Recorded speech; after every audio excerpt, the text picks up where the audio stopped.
আসসালামু আলাইকুম সম্মানিত শিক্ষার্থীবৃন্দ, এই টাইপের ম্যাথ খুব ইজিলি কিভাবে সলভ করতে পারবেন চলুন দেখে নেওয়া যাক। তো আমাদের প্রশ্নতে বলা হচ্ছে যে 0.44 এর উপরে পূর্ণ পৌনিক, 5 এর উপরেও পূর্ণ পৌনিক আছে, তো এটা আমাদের কত হবে, তো এটা আমাদের অ্যান্সার জানতে চেয়েছে।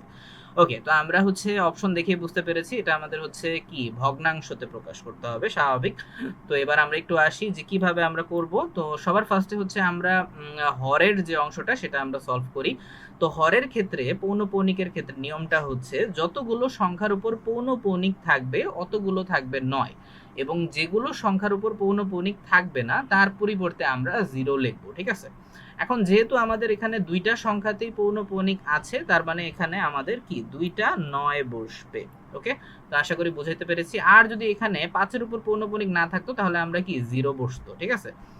ওকে, আচ্ছা, তো এবার আমরা লবের যে অংশটা সেটা সলভ করি। লবের অংশের ক্ষেত্রে যেটা খুব ভালোভাবে খেয়াল করবেন সেটা হচ্ছে যেটাই সংখ্যা থাকুক পৌনঃপৌনিক যা থাকবে সেটাও আমরা ভুলে যাব, ঠিক আছে। পৌনঃপৌনিক ভুলে যাব, এরপর যতগুলো সংখ্যা আছে যেটা আমরা র্যান্ডমলি লিখবো, ঠিক আছে। অর্থাৎ এখানে কয়টা সংখ্যা আছে, 4 5 অর্থাৎ 45, তো আমরা 45 লিখবো। ওকে, 45। এরপর আমাদের দশমিকের ওই পাশে যতগুলো সংখ্যা থাকবে, হ্যাঁ, ওইটা দ্বারা আমাদের মাইনাস করতে হবে, অর্থাৎ যেগুলো সংখ্যাতে পৌনঃপৌনিক নাই ওই সংখ্যাগুলোই কি হবে, মাইনাস হবে।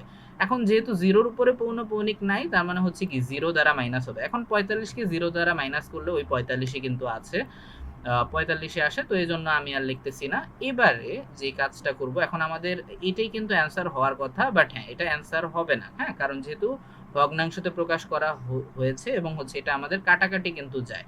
ওকে, তো আমরা দেখি এটা কত দিয়ে কাটাকাটি যায়। তো আমাদের 9 দিয়ে কিন্তু ইজিলি কাটাকাটি যায়, 5 নং 45 এবং 9 11 99, ঠিক আছে। ও সরি, এখানে 5 বসবে, 5 বসবে, তো 5/11 এটাই হবে আমাদের অ্যান্সার।